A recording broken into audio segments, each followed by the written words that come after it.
Remember when The Grinch aired one night a year and the whole neighborhood watched it together? When your mom's ceramic tree glowed in the window and the record on the hi-fi came from a tire store?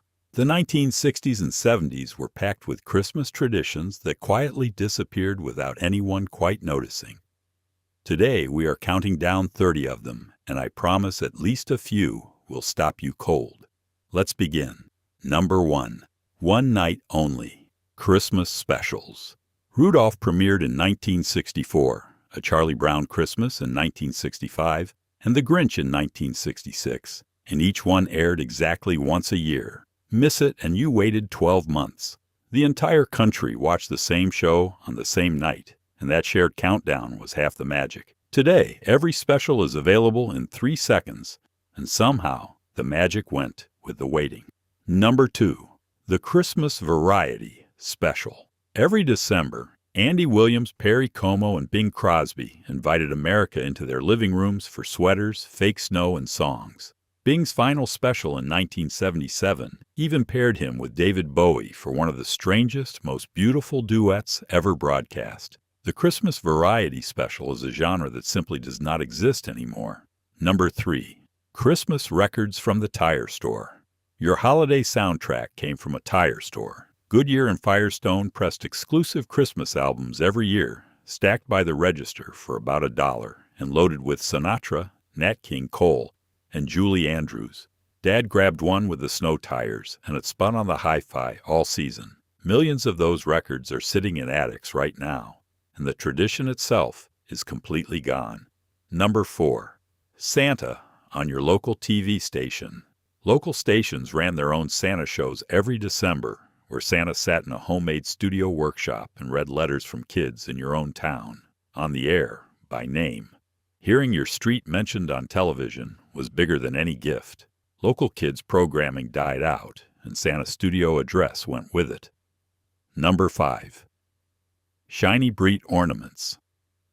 Those thin glass balls in the divided cardboard box were Shiny Brite, the American-made ornaments that hung on almost every mid-century tree. Striped, mica-dusted, and fragile as soap bubbles, one slipped off a branch every year and shattered into glitter.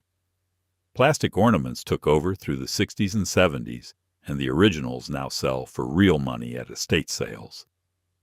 Number 6. Angel Hair. Angel hair was spun glass, pulled into soft white clouds and draped around the nativity set or the tree lights to make everything glow. It was beautiful. And it was basically fiberglass, which is why your arms itched until New Year's. Safety concerns wiped it out, and nothing since has glowed quite the same way. Number 7. The Ceramic Christmas Tree.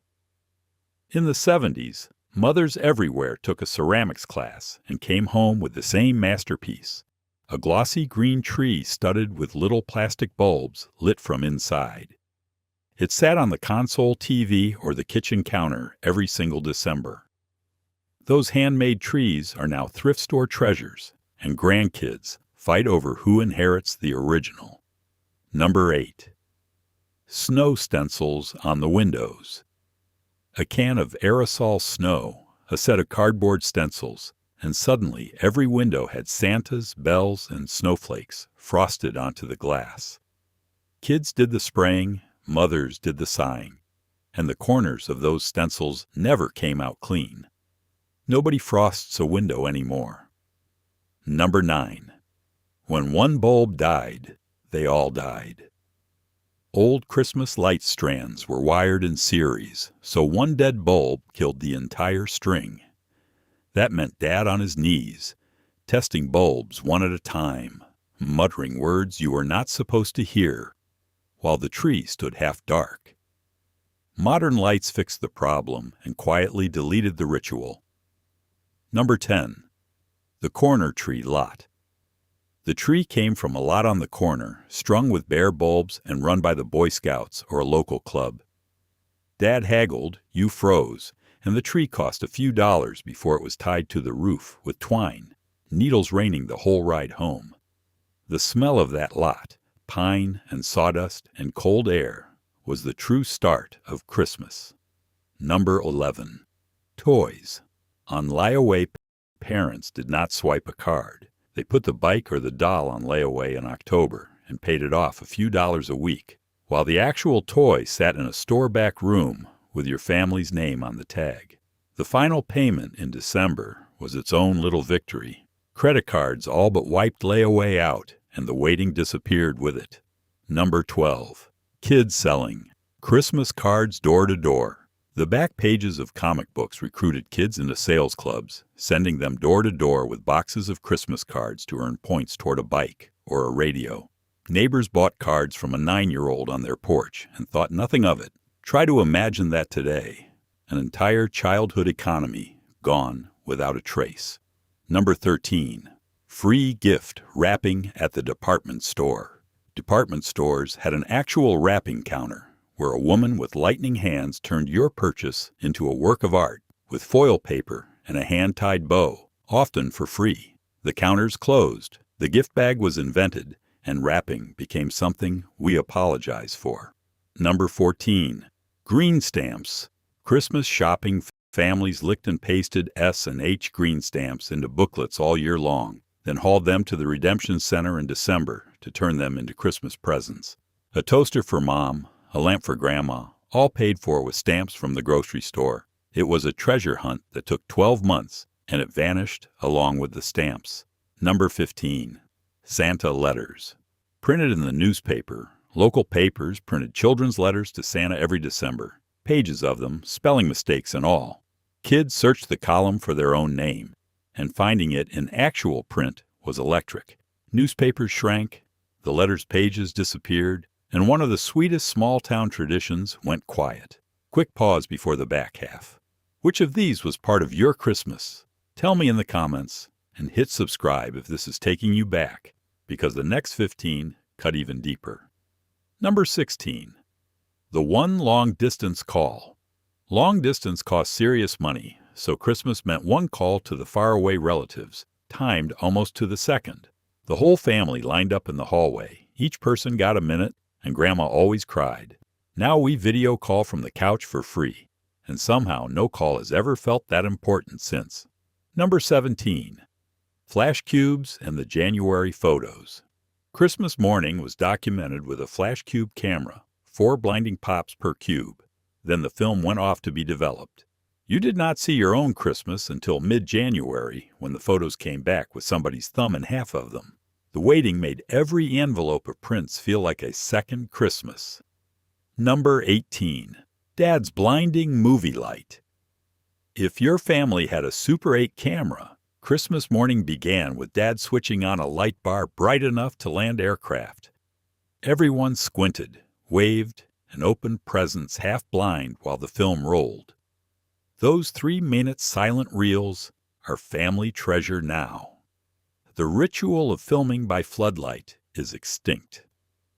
Number 19. Burning the wrapping paper. In houses with fireplaces, the torn wrapping paper went straight into the fire, and the inks made the flames dance green and blue, while the room smelled like smoke and pine.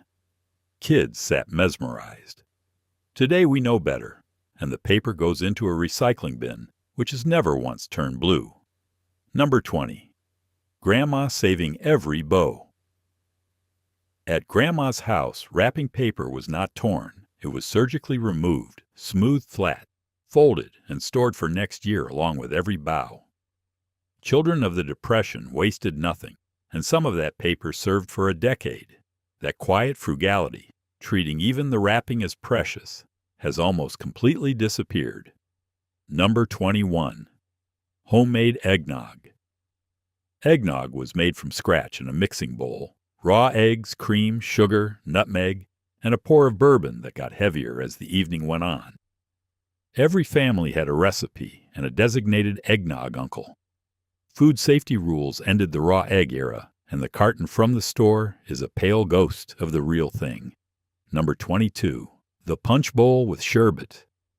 Every Christmas party orbited a cut-glass punch bowl with a ring of matching cups, filled with ginger ale and a floating island of lime or raspberry sherbet slowly melting into foam. Kids drank it by the gallon. The punch bowl now lives in a cabinet nobody opens, and parties hand out cans instead. Number 23. Ribbon candy in the glass dish. A cut glass dish of ribbon candy appeared in every living room on December 1st and sat there, untouched, slowly fusing into one solid sculpture. Thin folded waves of red and green, beautiful to look at, nearly impossible to eat. Nobody ever finished it, and yet no Christmas was complete without it.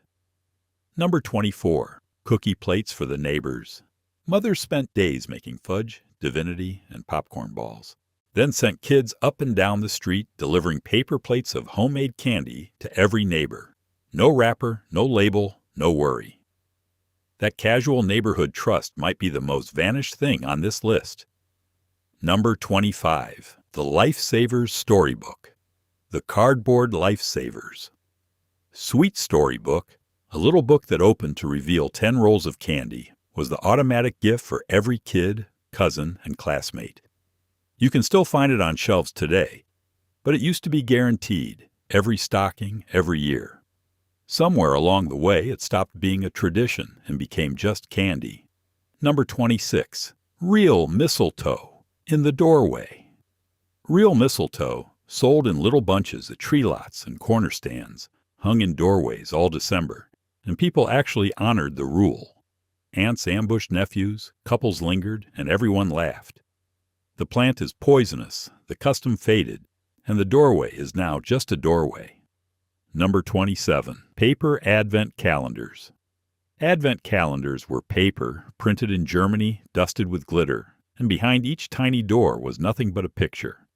And children were thrilled anyway. Today's calendars hide chocolate, toys, even perfume.